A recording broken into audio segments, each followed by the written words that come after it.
Hey y'all, it's David. It's Monday, April 6th. Was wanting to share a little bit of a reflection with you all. Was thinking about the coronavirus, and of course, corona just comes from the Latin word for crown, and they call it a coronavirus because when you zoom out, the virus actually resembles a crown. And I don't want to minimize the suffering inflicted by this virus, the efforts of our doctors and our leaders to combat the virus. But I also don't want to talk about this in only a doom and gloom kind of situation. There's certainly many things to focus on that are good. There's been a meme going around Facebook and Instagram of kind of a flash forward where a parent contacts their adult child who was young during this time 2020 and saying, what do you remember about this time, the quarantine time or the coronavirus time? And they say, were you worried? Were you scared?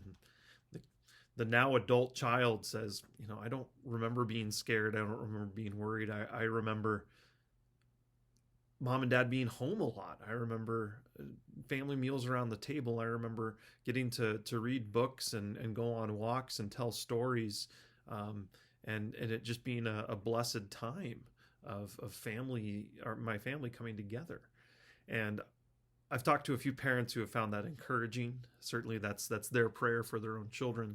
And again, not wanting to ignore or lessen the negative impacts, but to lift up the opportunities that this time has brought us.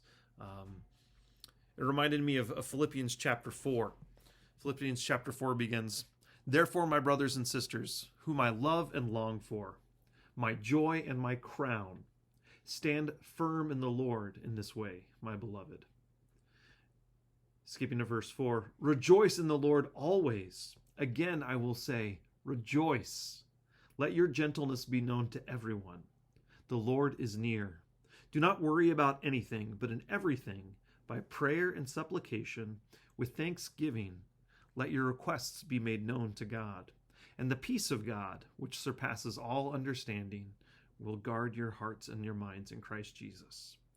Verse 8 begins, "Finally, beloved, whatever is true, whatever is honorable, whatever is just, whatever is pure, whatever is pleasing, whatever is commendable, if there is any excellence, if there is anything worthy of praise, think about these things.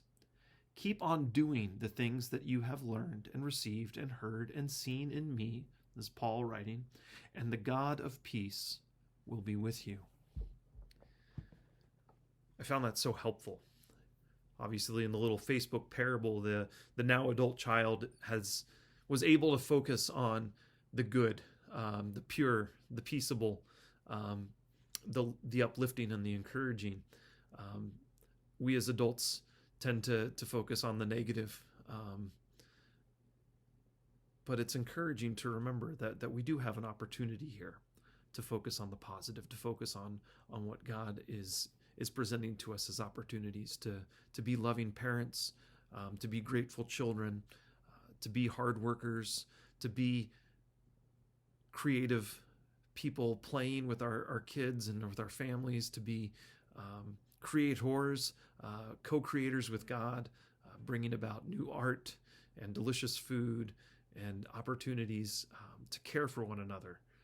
And so that's my prayer for you today, no matter where you are, that something about this time is not just negative, but is also bringing opportunities to love and to be loved, to find joy and to bring joy. Have a good night.